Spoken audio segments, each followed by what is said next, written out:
Hello and welcome to StroongeCast episode 44. Communication is key. And my poor wife is a bit sick today, so she'll be speaking a lot less than usual.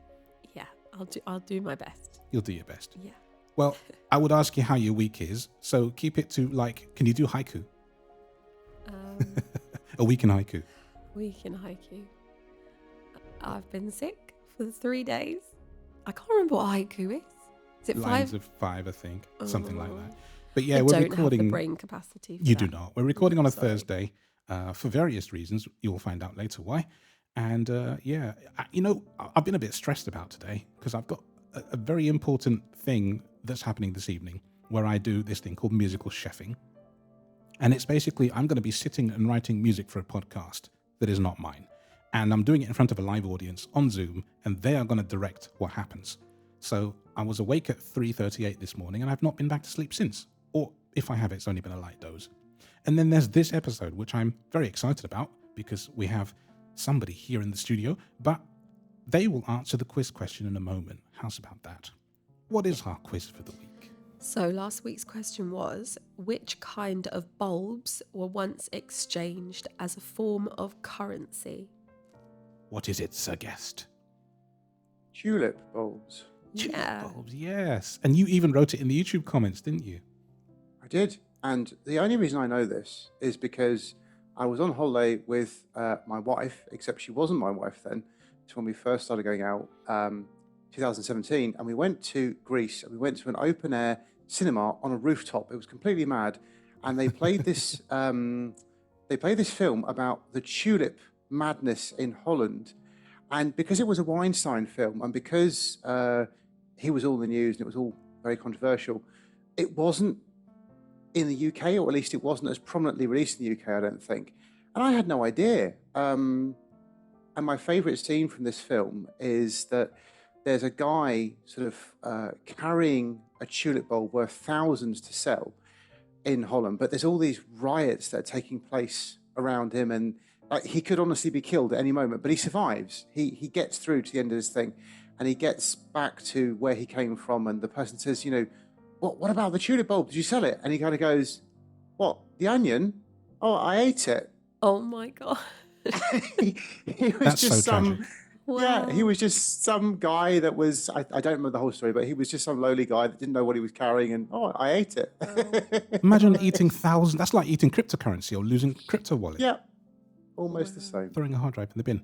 Well, please tell us who you are, because we didn't even do that. But welcome to the podcast. You are our first ever guest on this podcast, and I'm excited. Very about honoured. that.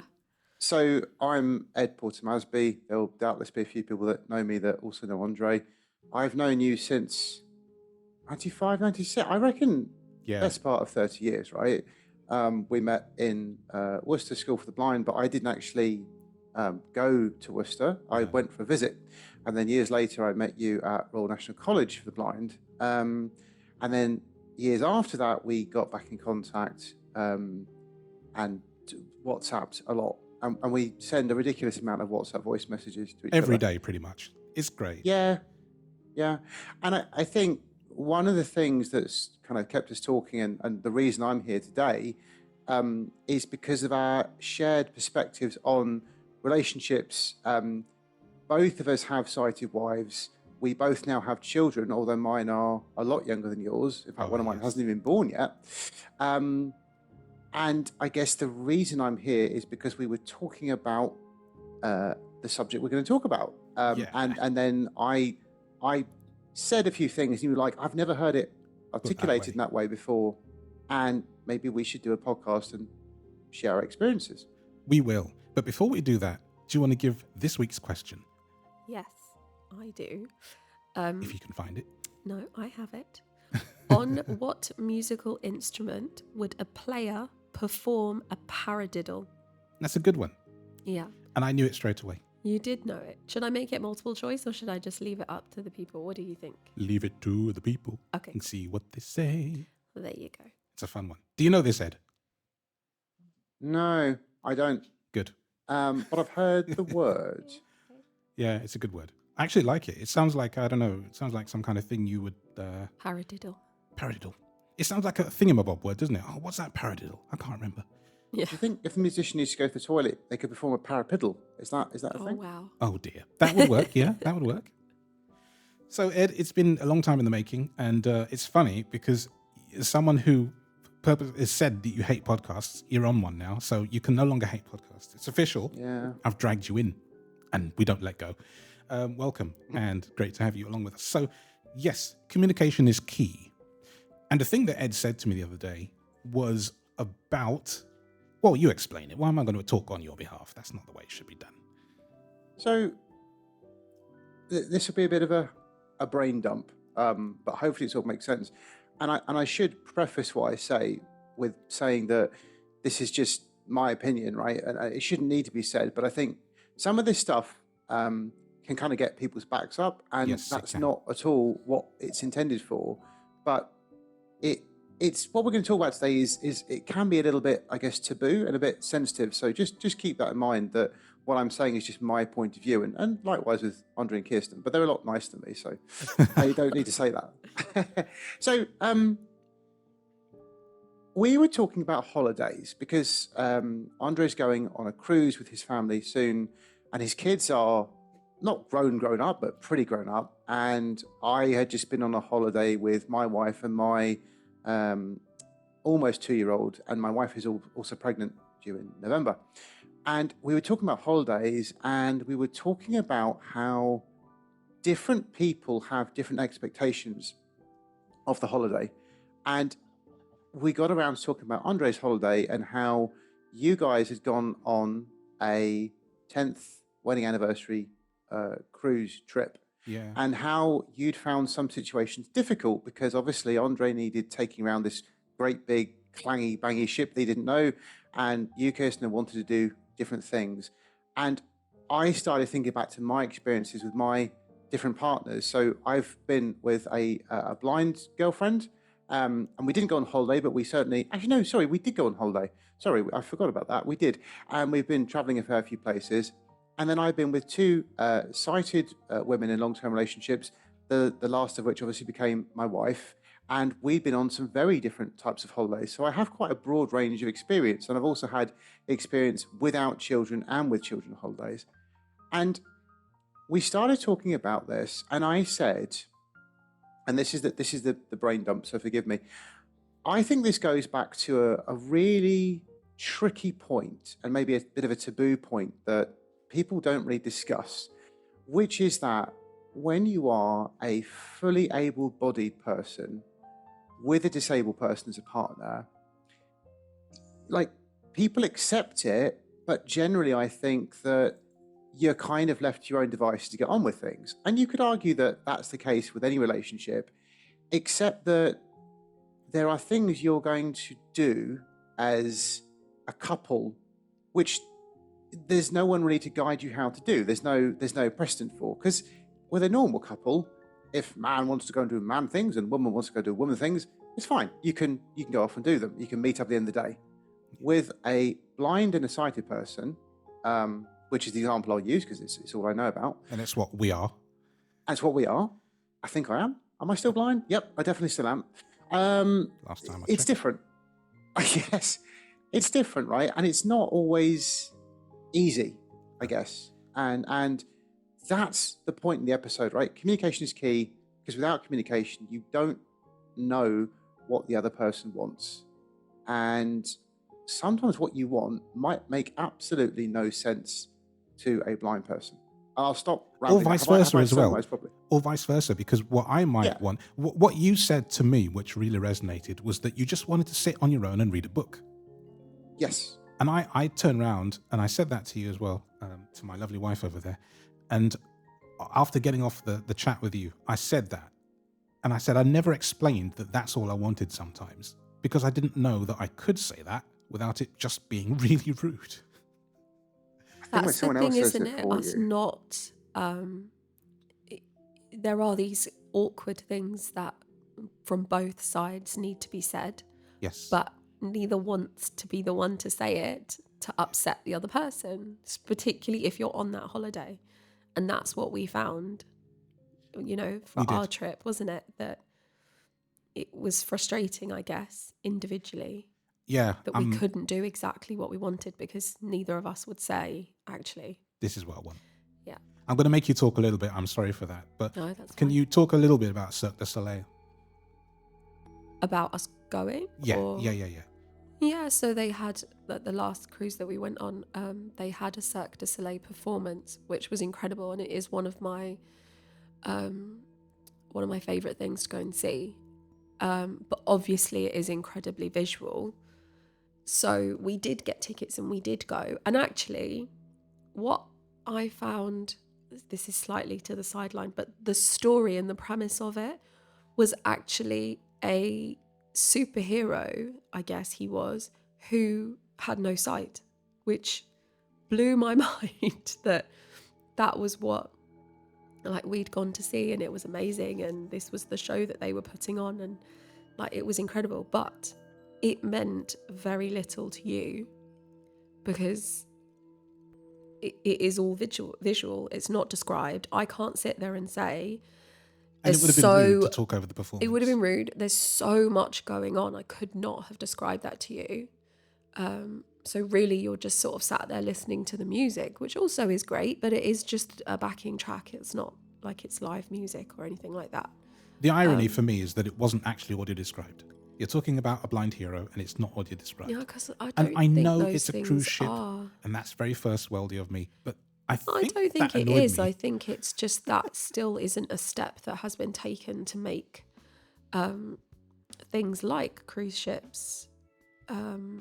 I mean, they're obviously disabled friendly in terms of wheelchairs, and there's braille and all of that stuff. But yeah, the lifts were good. Yeah, but when it comes to, like you say, the description, like audio description or anything, that's not. I mean, that's barely even a thing in theatres. I know it's becoming more, and we've seen an audio described performance at the theatre, and I've looked into other ones and stuff, but it is still very minimal. So, to try and hope that it would be on a ship is. So my is sort difficult. of man complaint, I suppose, and it will make me sound really petty, is that No, I was it's not just petty. incredibly bored, and I didn't know what to do with myself at that performance. Which made you grumpy, which Yes, is it fair did. enough. Like, It I'm did. not criticising at all, which made me then upset because I'm there enjoying something. And although I could understand that you weren't getting that level of enjoyment, It took it away made from yours, me, and it didn't. yeah, need to, and it made and I me didn't want it to. and that it really isn't a criticism on you because it's totally understandable. But in that moment, Yeah. when you are doing anything, you just want to share it with the person that you're with, and so it's kind of frustrating when you can't. And I think that was the problem that we had. It was on that trip specifically. And also what we've sort of discovered more in the last couple of years, I suppose, is that there was maybe still a lot that we still had to learn about each other. Yeah, even it's 10 only- years in, we Even had 10 a lot years to in, learn. there is still so much. And you think how quickly we got together, how quickly we moved in, had Jake, all of those things. We hadn't had any holidays except for that one trip to Worcester. Like, there was so much that we hadn't done, we hadn't experienced. So we hadn't learned that kind of stuff about each other. Nope. So now we're in a very, very different place. So I feel like it would be really different. And that's where your experiences, Ed, kind of come in a bit more because you've had more Of those experiences. holidays, Yeah, exactly. Yeah, it's interesting because the thing that strikes me is there's almost two things going on. So one is the performance, and the performance lasted probably 2-3 hours max. And that's one thing. The other is just the difficulties of being in a completely unfamiliar environment for a prolonged period of time.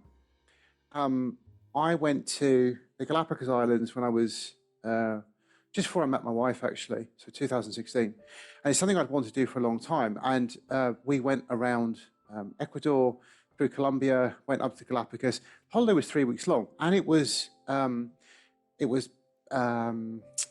undertaken by Traveleyes, 2 or 3 weeks, I can't remember.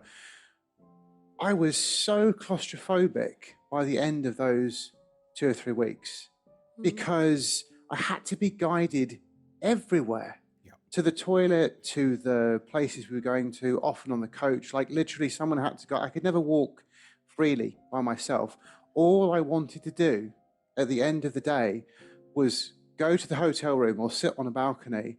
And at the time I was single, so I just go on a dating site. And that sounds really sad, doesn't it? But that's all I wanted to do because it was the only time I could get some headspace where I was sort of in my own head and I didn't have to think about other people or other people taking me or where am I? Because I think what people don't realize is about being blind that your adrenaline circuits are on maximum firing all the time. So although you're guiding Andre, Kirsten, and that's sort of, I can't think of the right word, that's an activity that you're undertaking and you're keeping an eye on him.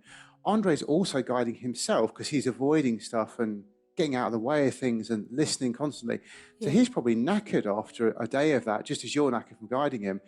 And I think that for a long period of time puts a big strain on the couple. And this is where it's taboo because people think, oh, that should just happen naturally. But it doesn't actually. It's hard for both people. And we should acknowledge that. It's not. We might make it look easy, but it's definitely not after a prolonged period of time. But I think we were really, when you said about that before, and Andre and I talked about it, we have never ever considered, well, I certainly haven't, I don't think you have either, but we've never even thought about it like that. And you saying it just makes so much sense. Why sometimes we avoid some situations just because they are a bit stressful. Like on that trip, because also you've got that issue, haven't you, of if you have a disagreement, you can't just walk away. You can't just walk away and say, There's right, that's nowhere to it. go. You're stuck and in real close proximity to each other. It's not like, well, I'll just walk next to you. And we did argue, and I'm really sad about it. Yeah, but I think in a way we kind of had to argue because it's given us a chance over the years to reflect on why, what actually happened, because for me it was all about my anxiety, and we hadn't talked about it at that point. We hadn't. I had not opened up at all about my anxiety really with you, so there was a lot to unpack there. But also then from your side, the sort of frustration, I guess, of not being able to do certain things because I just physically couldn't. Right.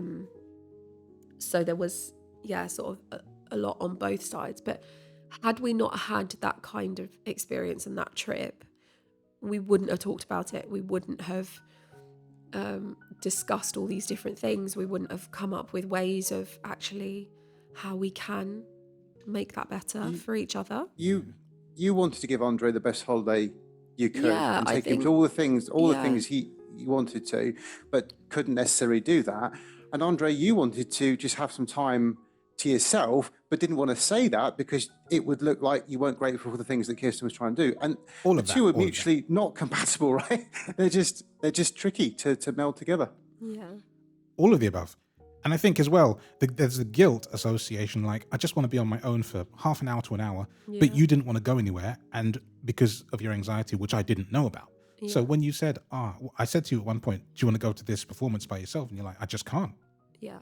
And I didn't know why you just can't. Yeah. And in the same way, you were desperate to go and speak to the guy who was playing the piano, this amazing big piano. And I just could not summon up the courage to go up and speak to this person to ask them if you could play it. It wasn't possible. But again, that sounds ridiculous for me to say it to you. So I didn't. So to you, it was just annoying and frustrating. Whereas now we're in a very, very different place. Yes. And I think there are very few things that we would not say. So if I said to you, I just can't do that. I would understand. Or if you said, I just really need a bit of time, I'd be like, that's fine. Yeah. Absolutely. Or you'd probably just know. You wouldn't even have to say. You'd probably just know now. Yeah, I think that's just what happens when you know, relationships change and they grow. Do you know, Ed, sort of how Emily feels about it? the trips and things? Do you guys talk about it? Yeah, the stresses and stuff.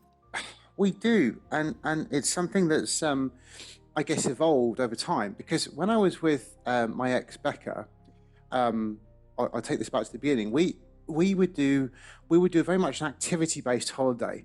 So Becca was great. She would plan all these things to do, all these museums and things, and it was fun, but it was also stressful because I have a memory of her guiding me sort of like hell for leather through the streets of Amsterdam trying to get to this place because it was so busy and there's bikes everywhere, and she did it, and we were both younger and Bikes. probably Worst for fitter. bikes, isn't it? Yeah, My I know, God. it's just it's a death trap. It's like, but It really is. but it was quite stressful, and I think I wouldn't enjoy it now. When I got with Emily,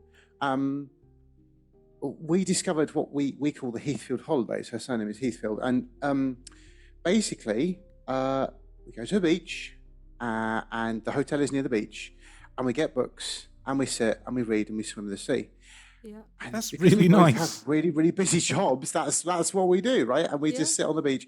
And Emily was having a horrible experience at the hospital she was working at. It was very, very stressful. The NHS is difficult anyway. And she said, Ed, I just want to go on holiday somewhere relaxing. Can you please, organise it? Because I'm good at organising stuff. And I was like, I have no idea how to do this because I don't go on holidays. I don't set this. And I rung up a travel agent. And I said, please find me somewhere.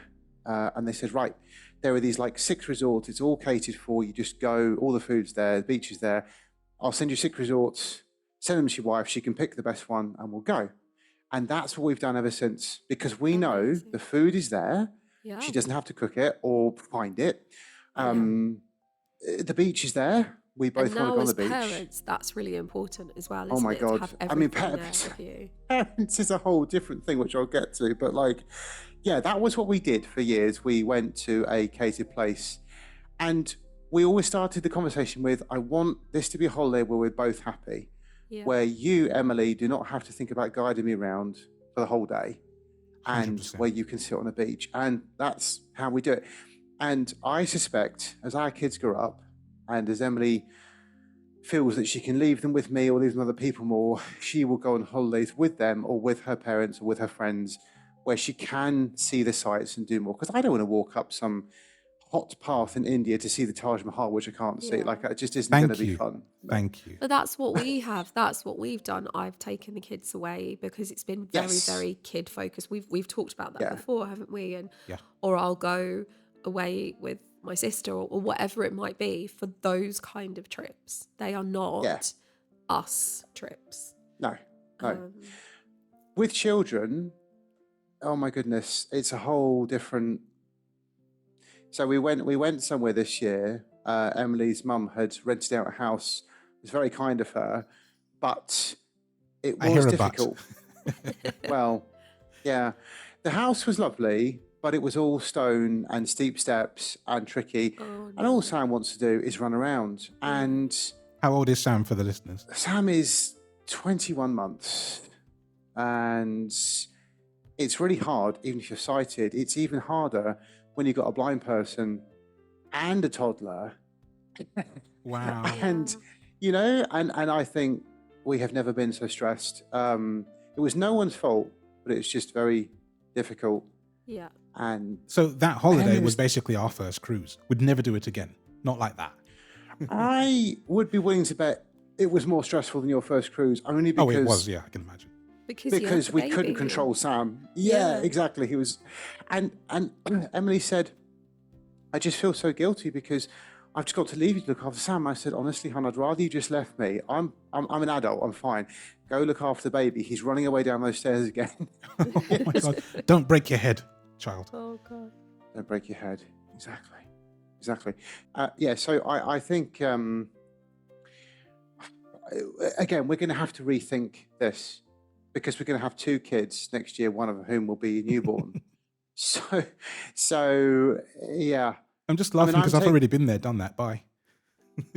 But we didn't holiday together. That's the only difference. No. I think that would have been a whole different ballgame. And we are 10 years older than you guys when having the kids, right? Yeah. Even older. Yes. And that's that's so we've probably got, I'd say, more life experience, maybe more patience, but definitely not the energy. And we're both pretty knackered most of the time. Yeah, it's hard then, isn't it? It's not an easy There's one. another. No. There's another. Well, there's my huge ding dong doorbell. Wow. There's another element to this as well, which is that I'm losing my hearing, which you both know, and that Yeah. also makes things tricky because an unfamiliar environment is one thing, an unfamiliar environment losing your hearing is a very different. That is adrenaline max plus something not good.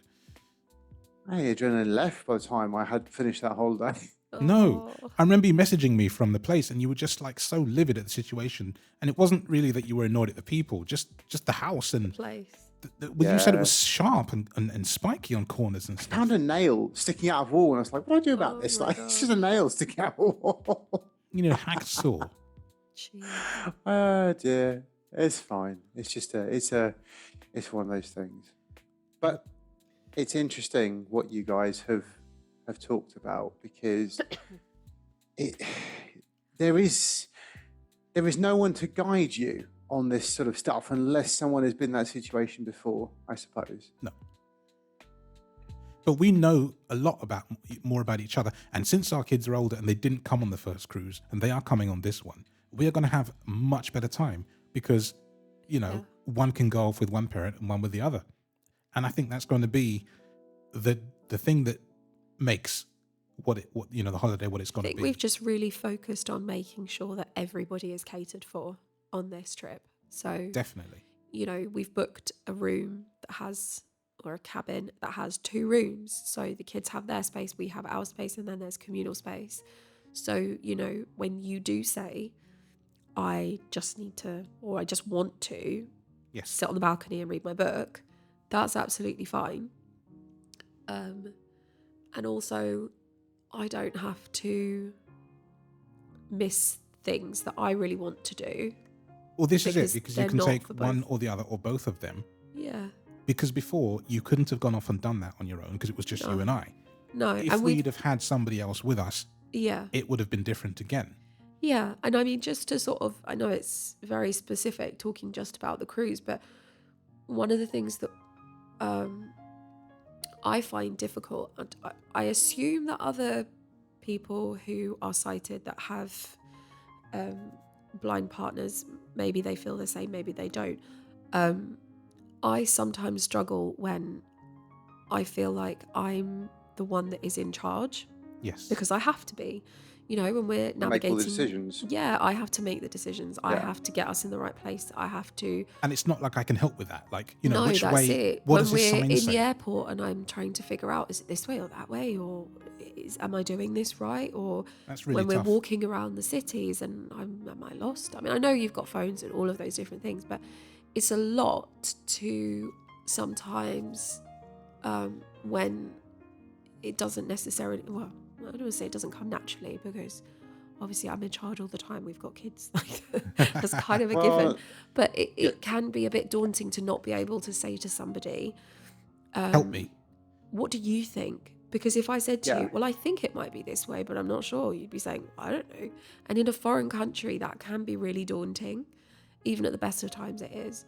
And So, if you could just halve the decisions, if you look that way, I'll look that way. yeah, exactly. You've got to do all the looking. All the looking. And also another sort of side to it, I guess, which I think I struggled with when we went away that time, was other people staring. That's, People yeah. are rude. that Really was rude. really, really difficult, because it's one thing to look initially and oh, is he blind? Isn't he blind? You can't always tell. Or Look, he's oh, eating look, food like a real person. maybe that's interesting. That's human nature. But yeah, what we found, particularly when eating In the restaurant. there's a in the big restaurant, table, because wasn't they, there? if you're a couple, if there's just 2 people, they put you on these really big round tables with complete strangers. It was about So 8 people per table, wasn't it? There was Massive. 8 people on this table, and some who spoke English, some who didn't. And it was just so difficult because I could see that they were just staring at Andre the whole time, Yep. just watching him. And, I'm not the kind of person that would call them out on that, unfortunately. She's the least confrontational person I know. Yeah. So that wasn't really an option. But it just made me feel so uncomfortable. I don't like attention anyway. And this was just all eyes on us. And it just felt really overwhelming. And that is frustrating. And you can't tell them anything. Yeah. Have you had that can't sort of experience, say. Ed? Anyway, you must have. Well, so to go back a bit, you're definitely not alone in the decision-making kind of analysis paralysis. Oh my God, this is too much type feeling. I know Emily gets that, and she makes decisions all the time. She's a doctor; she has to. I've come to believe it's not so much the decisions; it's the constant level of thinking that you're having to do. Because when you're walking along as a sighted person, you can kind of put part of your brain to sleep, and as long as you're navigating fairly well, you can shut down a bit. But you can't do that when you're guiding someone else, and you're not only making decisions about both of you, you're also making decisions about how to fit Andre through a tight door or around a corner. And everybody else, all those other people that just assume that you're going to move out of the way. I don't know if I'm sure you and Emily have had that where you've been walking down the street and people walk towards you and they assume you're going to move and you think, well, no. So it's like it's like you're piloting or driving a car constantly. Yeah. And then as soon as you sit down, then it's read the menu. So it's more thinking and more saying and more saying. Right. It's just it's a constant. And I'm not saying this is bad. I'm just saying it's a huge toll on what could appear on the surface to be a very simple activity, but there's a million processes firing off in your brain at the same time to do that. It's a swan, isn't it? It's very calm on the surface. If you looked underneath, it's very legs paddling. Never really thought of you as a swan, Kirsten, but maybe you have feathers. I don't know. I've never really considered that. The staring thing, it happens, and sorry, a little bit taboo, but the more foreign a country is, places like India, Africa, it gets much worse because blind people in their cultures are a lot more rare. I mean, I've had people in India follow me into lifts and shout at me and, how can you be blind? And it's quite... What? It doesn't... Oh, yeah. That's not okay. Come on. I mean, it's not okay, but they're just... It's a different culture. It's a different way. thing, and I can't judge it. We're going to Tunisia, so this may happen to me. Yeah, it will. It will. I guarantee. I was in Antigua. I'm going to do a terrible accent now, but we were in line for some food at the catered place, and this waiter walked up to us, looked at me and Emily, went, "I know your situation is bad, but I hope you enjoy every minute of your life." Oh, wow. And then he walked away. Wow. Oh, wow. And that's where you just have to have your sense of humour as both of you guys and just laugh at that because, it just... But now we've developed this thing where if Emily's in like a bad mood, I'm in a bad mood, the other one will go, situation, and the other one will go, bad. So we've got... You've got to turn it into a thing. Yeah. The funniest memory I have of us on holiday, it was our first one in Antigua, like I say, we were in a kayak going up and down the sea, just a little it was all calm. And a kayak is where you sit facing each other or in a line in a boat, right? And the sea was it got a bit choppy and we fell out, which is not a problem because we're both really good swimmers. But the Antiguan Coast Guard jumped into their boat and they sped towards us, and they then tried to pull me into the boat. Oh, no. And they ended up smashing my head into the side of the boat, which actually was worse than if they just left me in the sea. Oh, and guys, we were all in the on. water, and it was just like, guys, you have made this so much worse than it had to be. They should have thrown you rope and just pulled you behind. It would have been great, like a shopping trolley. It would have been fine. Like a sort of fat, hairy boulder that they could pull in. Yeah. People pay lots of money for those kind of rides where you get pulled along behind boats. They do. Yeah. I can picture it now. Oh, whole new form of jet ski. Great. But is Emily quite good at just ignoring those kind of stares, comments, that behaviour, do you think? Or does it I- bother her a lot? I hope she hears this and has some thoughts.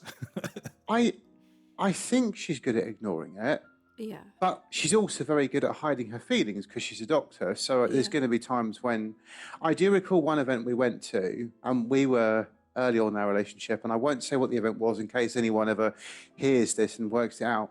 But we went to a place where we thought we would have a good time, and we did not have a good time. And reflecting on it afterwards, I think it was because the people must have been staring at us and like treating me like dirt, like why are you with this? It wasn't a great event either, but I think that really upset her, and she never said anything at the time. But I think sometimes, yeah, it can be. I think after a while, though, because we've been around so many places together, she's got a very good sense of humour as well. And You need to, though, in a lot of situations. the thing that really makes her angry, and the thing we were talking about this the other day as well, is when she gets told that or mistaken for my mum, that makes her Oh very my angry. God. Understandably, yes. I told you about the have to live fridge a- situation, didn't I? Yes, you did. I wasn't even You here, did. though, that's the thing. You Because I weren't don't here. think anybody could mistake me for being your mum. A bit of a wrong You'd be kind of surprised. situation. Well, that's what I was going to say. Just, I mean, yeah, I suppose that families come in all Shapes different and Well, sizes. shapes, I- sizes, you know. So I had a guy, and he was an ENT doctor as well. It made it worse. And, does your mum want to come with you? And then he was like, oh, if I'm not his mum, like what? So that was pretty bad because he was a doctor. He really should have known or thought better.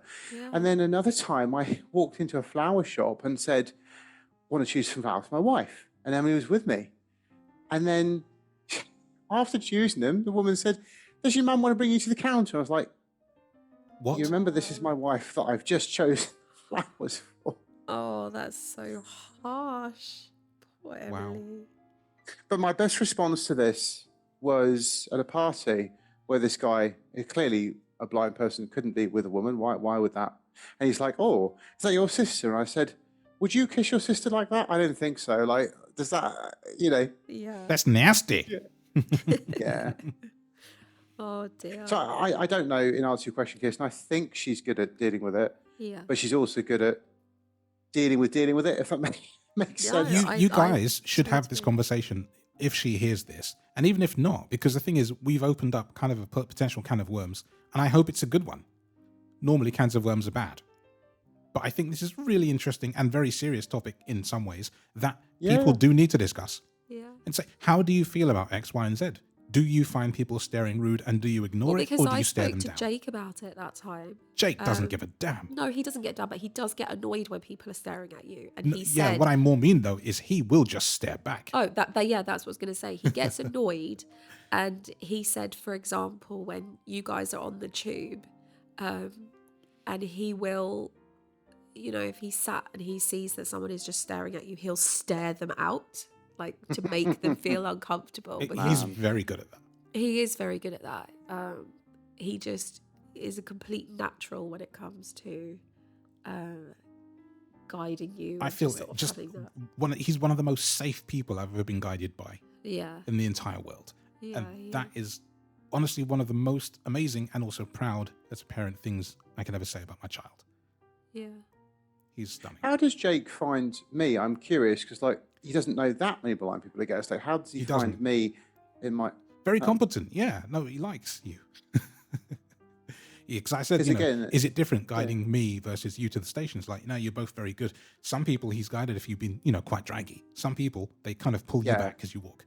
But we're not like that because, it's a whole thing. No, I think that's the difference. People don't get this, that actually being guided is sorry. Yeah, how can I put it? The person being guided also has a massive role to play. Yeah. So there's some people that you just pull along like a toy dog on a rope, and that's clearly not good. There's some people that try to use their cane at the same time, which also is not good. That can get in the way. And there's some people who actively participate by trying to avoid stuff and go around stuff, and you work as a team, and that's what you need, I guess. I think being guided, you should probably just avoid a cane if you can help it.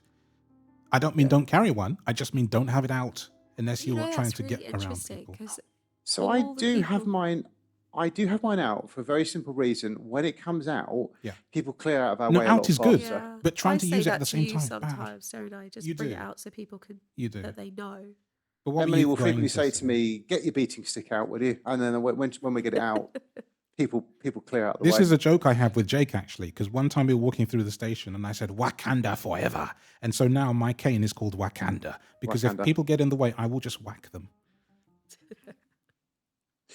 This reminds me of a tweet that Emily saw years ago, very late at night, from a doctor that said the man standing on the end of his bed in the surgical ward screaming Wakanda forever is going to come to a sticky end. Oh dear, yes. Yes. That's clever, actually. Good wordplay. But yeah, what were you going to say, my lovely wife? You had something to say and I completely Oh, no, I was just steamrolled going to it. say that all the people that I see being guided around us, there are a few different people that I see.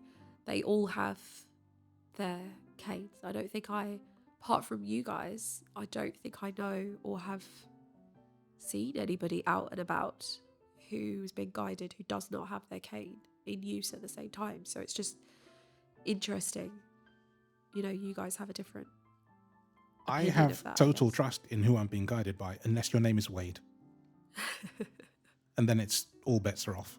Yeah. But with yourself and with Jake, for example, I know I'm safe. I have walked through massive stations listening to a podcast with noise cancelling on with Jake, knowing I'm good.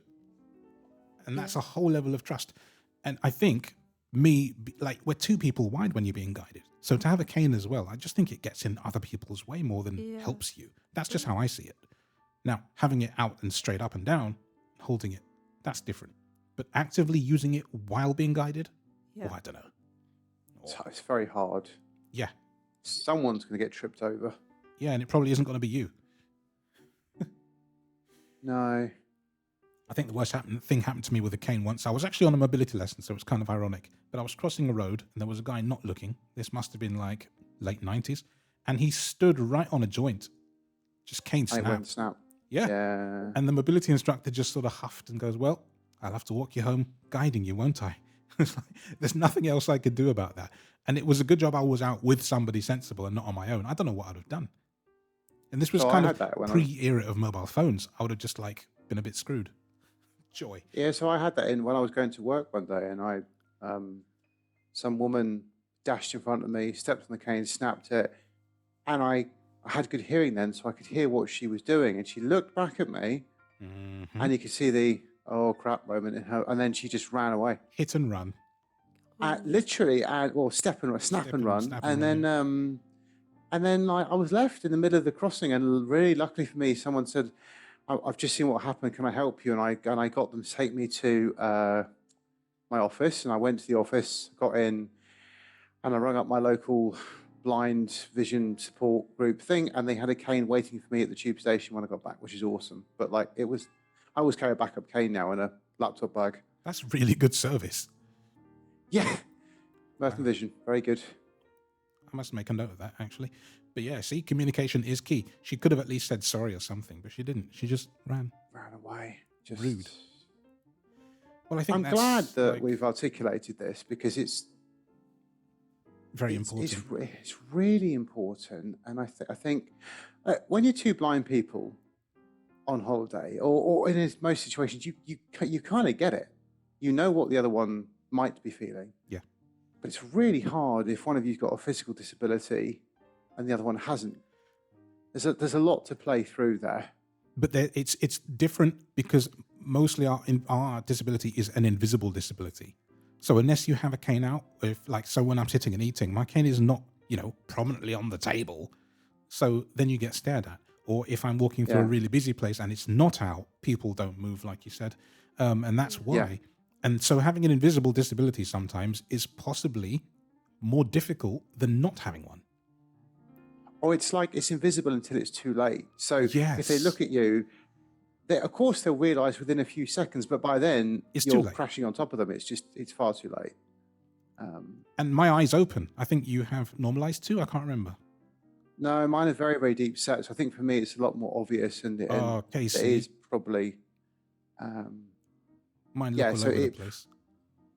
uh, I think mostly with blind people think, "What an idiot! Why is he not getting out of the oh?" Okay, but by the time you get to the oh, it's like that's too late then because you've crashed into them.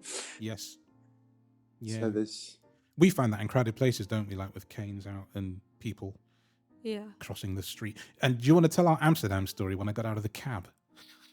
Oh, well, that was because we didn't realize quite. The cab driver could have warned us. Well, yeah, the cab driver could have said something, but we didn't realize quite how it worked with the bikes and the way that he'd parked, and that street had like the parking and then a space for bikes and then the pavement. So we'd got out of the car, I'd turned around to get our bag, and you were stood in that space, and a cyclist came zooming down. And I understand for them, they were annoyed because, oh, tourists in my way, whatever. But for you, that's quite stressful. Well, for both of us, it was I quite didn't even stressful, to know be it fair. was We happening didn't yet, even though. know. I nearly got brained. Yeah, because they go at such speed, and oh my gosh. And he swore at you. He or me, did. or whatever it was. No, he was just angry. And I do understand the frustration, but, cyclists are It a was bit of outside a hotel, right? So obviously I'm not just like there on... because I'm a native. I'm there Yeah. on holiday. I know. Have a care. But no, this Yeah. guy was just very obnoxious. And that was the only time that really happened, I think. Apart from that, Yeah, I mean, most of the time you we have avoided the to be bikes. careful and avoid the cyclists, don't you? Oh, yeah, because I won't avoid you. Once you're They don't care. a bit more aware that they're there everywhere. what did you do on your first dates together? That I'm curious about that because dating can also be very awkward, especially when you're getting to know each other and don't know what the other person likes and don't know the situations. We didn't have a date as such. No, we didn't really. The first do that time many we things. went out anywhere was to return a keyboard to a music shop. Oh, yeah. And the staff were rude. Yeah, we We went to stood in the Tottenham Court queue Road. for half an hour at the counter, Ed, right? At the counter, ready to return something, and they completely blanked us. There was no one else there. They were talking amongst themselves, if I remember rightly, and they just ignored both of us. And I, to this day, don't know what that was about. But then when they did speak to us, They they talked to you. spoke over you and only to me, even though you Wow. answered the questions. So it was really bad. They went awkward. bankrupt a few years later. Yeah, Because you told everyone never to use them. I did. absolutely. Ever. I was so angry. Yeah. But then I'm curious about this. So does that mean that you both met each other at one of your houses? We did. Is Mine. that how you? Yeah, we Okay. met online, and then like the first physical seeing each other was, yeah. I don't really know why we did. I think maybe money was a bit of an issue. We didn't Yeah. really have a lot of money. I worked a huge amount at the time. I'm trying to think what other things we did. I mean, we went away for the weekend. We went to Worcester together. That was lovely. That was really nice. And it was not as stressful as the crew. No. Yeah, because No. it was just England. It was But England. there's a common theme here, right? Familiar places. So you knew Worcester. You also knew your house. Yeah. Yes. So straight away you're going to be less stressed, and therefore you'll be less stressed, Kirsten. And yeah, I guess you spoke on the phone before you went to his house, which is exactly kind of what. Yeah. So Emily and I had a first date. We went to Wimbledon, which was somewhat familiar to me and familiar to her. We had a date in the park, but the next day we just spent the day in my house and we just watched films. That's so nice. Yeah, that is really nice. That goes back to like episode 3, How You Met Your Other, which is a good one. But communication. So yeah, you started talking on the phone, and we talked for hours on the phone when we first met. Oh yeah, Communicated a lot. yeah. I had to buy Kirsten a cordless phone because she was stuck on a wire and couldn't sit down anywhere. I was like, no, this is not acceptable. So my first presents to her weren't flowers and chocolate. It was a phone and a router Phone. because she had a BT router with only one Ethernet socket, and this is pre-Wi-Fi. So I was like, right, I'm buying Kind a of set the Switch. precedent for our There is- relationship. There is a synergy there because I bought Emily a Bluetooth speaker because her first speaker was a tiny dock that she put her phone to with this big long multi-pin you remember the before lightning came out? 30-pin dock. 30-pin thing, horrible thing. And I was like, this sounds awful. And she loves music. So I was like, right, I'm going to buy her a big Anchor speaker. She's still got it. And it goes when you turn it on, which Sam thinks is hilarious. He only wants to hear that noise. Aww. I've got one of those. What is this magic called Bluetooth? What is it? It's wireless. I can move my phone around. And hey, you can put it up there. You can put it down there. And it was, Yeah, I know those. We've got a couple of those in the house. Just sat there. But it did set a precedent, didn't it? Because I have only ever bought you flowers twice in my life. No? Twice. Twice you've bought them. Yeah. Yeah. well, clearly you shouldn't, because she might get mistaken for your mum. Yes, this is the problem. Online, it's just nicer. I actually ordered flowers on Uber Eats. the Yeah, last time. you did. I didn't know they did them. Man, what a wonderful chat. And thank you so much as well. Really appreciate you stepping in and giving your, I don't know, understanding and analysis. Because you On my birthday. articulated it. On your, happy Yeah, birthday happy as well. I was going to say that at birthday. the end, but yes, you are now my 42 age. now. Congratulations. I know. 42. And like my mum said, we don't have a cake. What might have a cake this evening, but what do you want? I said, can you get me a bag of licorice all sorts when you take Sam out? And she's like, yep, there's your cake, bag of licorice all sorts. So before I came on this, I had a whole bag of licorice all sorts. I'm slightly hyper on sugar, and I have a kebab waiting for me, which I ordered when I go back in Well, the other room. please go forth and enjoy that. But before you do you want to tell us our story of the week? Our Stroonge story, Yes. Stroonge news. The headline is Fire Starting Tortoise Quickly Rescued by Brigade. So this little fire starting tortoise had to be rescued from a 4th floor of a block of flats in South London. He had managed to knock over his heat lamp and set fire to the hay that was inside his enclosure. Amazing. And the firefighters were thankfully called in time and able to put the fire out and save him. But maybe Wow. be careful with your fire starting tortoises. So remember I said I went to the Galapagos? Well, the Galapagos Yes. has Giant tortoises, one. giant tortoises, Yeah. like bigger than you. They are huge and they weigh a lot, many kilos, like 40. They are really, really big. And the thing is, the Galapagos Islands are volcanic and they are active, which means that, you could get eruptions on them. So there is a thing, I don't know what the official title is, but I call it the Tortoise Helicopter Rescue Squad. And because Wow. these tortoises are going extinct, there's not very many of them left, and they live for a long time, 100 years or so, when they think of eruptions imminent, these mad people fly in their helicopters and they put harnesses around the tortoises and they lift them up and they rescue them and take them away. Wow, that's so cool. There has to be some What a video job. of this. What an Yeah. amazing, yeah. What a job. I'm sure YouTube will help you. That's wild, isn't it? Thank you guys for having me. It's been really nice. Thank you for. Well, we want to have you back maybe after your next holiday, after your child's been born, and we probably after our holiday, we'll be after our holiday as well, because, we'll have a lot to talk about when we get back. Also, I think it would be really interesting to talk about parenting from both. Yeah. Of, Yes, I think we should. From That'd be someone nice. else's. And it'd be nice if we can have Emily come and join us as well. Although she might be I'm dealing sh- with screaming child, so she might not want to. When the child's asleep, perhaps. What sleep? One of the child's. Oh, we've just got back to Sam sleeping for pretty much the whole night, and we're about to lose that all again, which is Yeah. We know. We know. Yeah. But then but then you've you'll forgotten. get it over and done with, and then Yeah. it'll be all right. It'll be all right. Yeah. Sam now has the belief that if he puts my hand on any part of a book, if Daddy must be able to tell what this is by touching it. Doesn't matter if it's got braille or not. Sam puts my hand and goes, huh? And it's like, no, I don't know, because you've taken the braille off, or there was no braille. I don't know. It's a badger? Octopus? I don't know. Could be anything. Oh, great. Daddy is magic, so Magic Daddy. Daddy's magic. Oh, that's nice. definitely. Well, Ed, go forth and enjoy your fine kebab. I'm a little jealous, although I did have one yesterday, kind of. But yes, thank you all for listening to this one. We hope you found it interesting. Leave us an old like and subscribe and rating. I hate saying that so much. Someone else is going to do it. I'm going to pay someone to say that. I don't want to do it. But yeah, until next time, have a great week. And my lovely wife, we hope you feel better by next Friday. Thank you, and bye. What was that? Bye. I can't do it anymore. Okay. Bye-bye.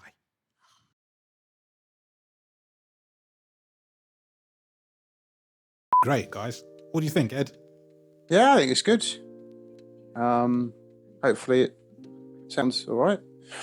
It will. I'm going to do all the editing now. I'm really excited to actually do this. You should just put me like in a tiny box and you can open and close the box. Go, yeah, that was good. I really enjoyed that, and it's it makes people. I hope it makes people think.